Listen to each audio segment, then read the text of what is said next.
Assalamualaikum warahmatullahi wabarakatuh. Bertemu lagi dengan saya Titin Setiawati dalam mata kuliah Komunikasi Gender.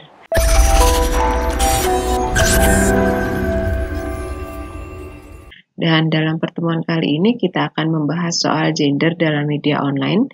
Jadi nanti pokok bahasanya lebih ke masalah-masalah gender yang kita temui dalam media online. Mengapa media online? Karena media online ini merupakan media yang saat ini paling banyak diakses oleh masyarakat, sehingga nanti diharapkan bisa mewakili realita yang ada di masyarakat.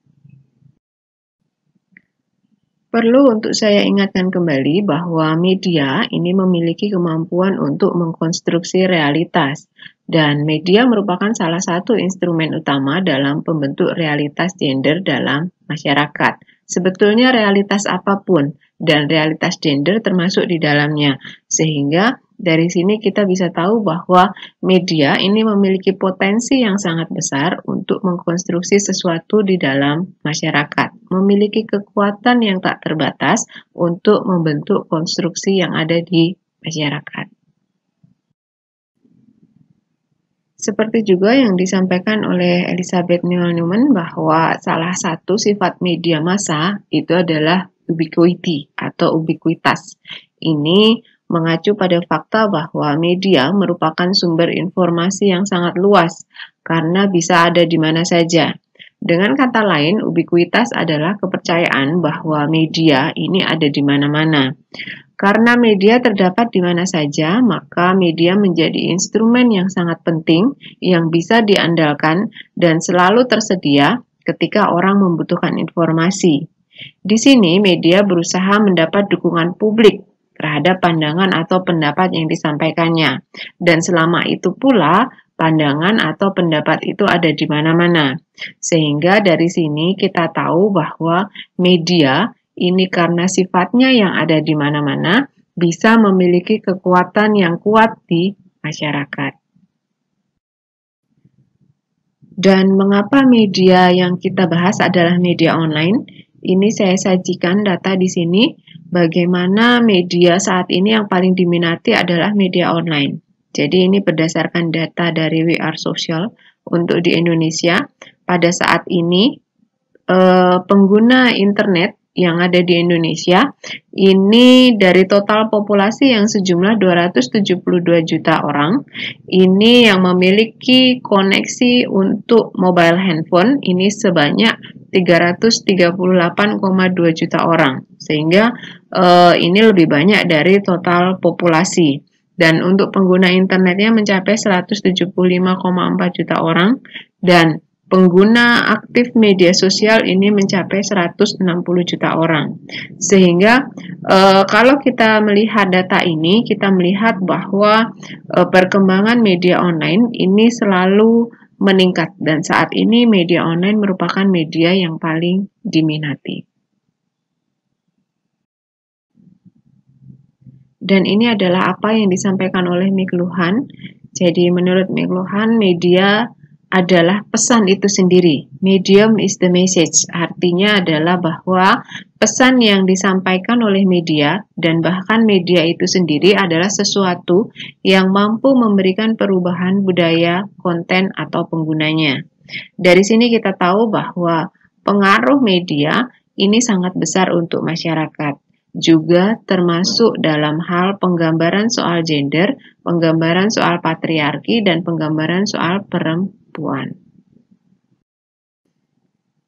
Menurut Strobar dan Larousse, media online ini memang lebih unggul dari media lainnya, karena media online dapat diakses kapan saja, di mana saja, dan jenis penyajian beritanya berupa gambar, gambar bergerak, teks maupun audio. Dengan keunggulan-keunggulan ini, maka untuk saat ini, media online merupakan media yang paling banyak diakses dan paling banyak peminatnya. Dari sini juga kita tahu bahwa media online ini memiliki kekuatan yang lebih dibanding dengan media yang lain, karena penyajiannya yang berbeda dengan media yang lain. Lalu bagaimana media online ini dalam menyajikan pemberitaan tentang gender atau perempuan? Tentu saja, Pemberitaan online dengan segala keunggulannya ini juga tidak luput dari menyuguhkan berita tentang perempuan atau tentang masalah gender yang dialami oleh perempuan. Kejahatan dan kekerasan yang bersifat seksis atau berdasarkan pada jenis kelamin tertentu ini juga menjadi pemberitaan sehari-hari dengan objek utamanya adalah perempuan.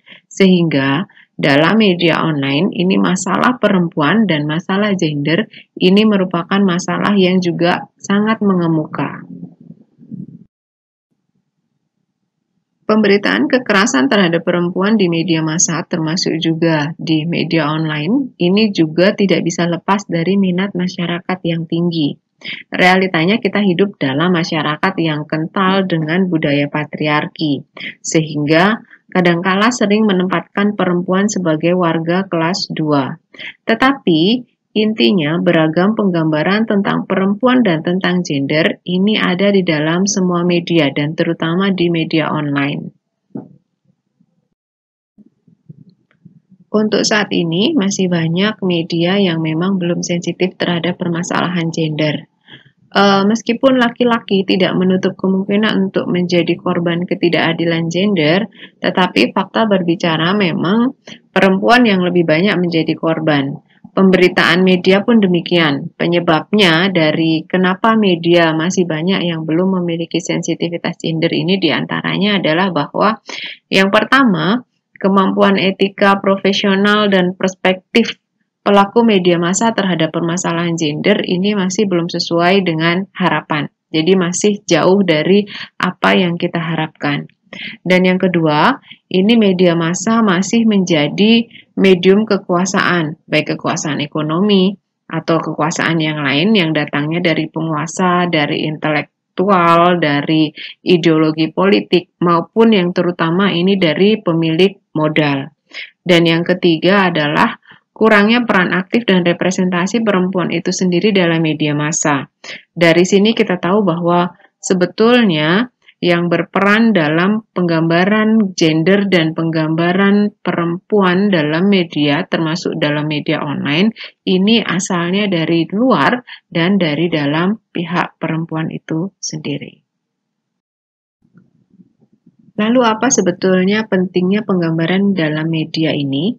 Jadi sebetulnya ketika media massa menyajikan sebuah anggapan tentang perempuan, tentang gender secara konsisten, kemudian orang atau masyarakat atau audiens dari media itu menjadi menyangka bahwa pilihan paling logis adalah mengikuti apa yang tampak sebagai kecenderungan umum ini, sebagaimana yang disajikan oleh media. Sehingga apabila media menyajikan sesuatu yang kurang sesuai atau kurang baik, maka kemudian masyarakat bisa saja mengikuti apa yang disajikan oleh media itu meskipun yang disajikan itu bukan sesuatu yang baik.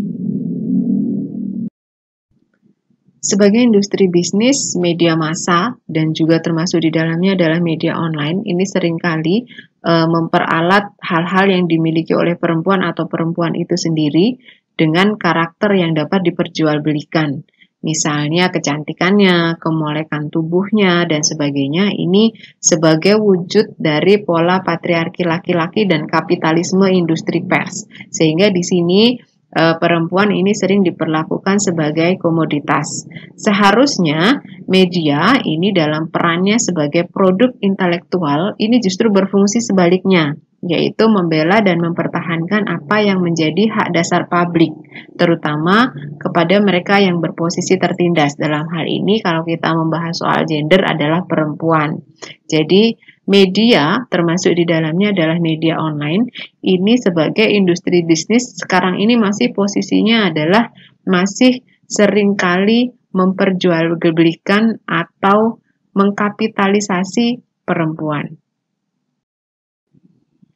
Perkembangan internet ini juga berpengaruh pada munculnya ruang publik baru atau cyberspace, Ini cyberspace ini menyediakan akses untuk berinteraksi yang melingkupi banyak hal, termasuk di dalamnya adalah melingkupi tentang soal gender. Jadi, cyberspace ini menyediakan akses untuk berinteraksi dengan berbagai aspek yang kemudian disesuaikan dengan karakteristik kelompok tertentu. Kalau dalam hal ini tentu saja kemudian dalam karakteristik gender, sehingga kemudian media online ini juga memunculkan gender space, yaitu tempat di mana memiliki akses untuk berinteraksi dalam karakteristik gender tertentu.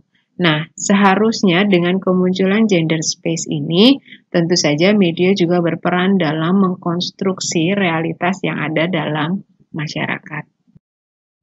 Berkaitan dengan permasalahan bagaimana media menampilkan perempuan dan gender dalam konten-kontennya, maka setidaknya ada dua hal yang harus kita pertimbangkan kembali.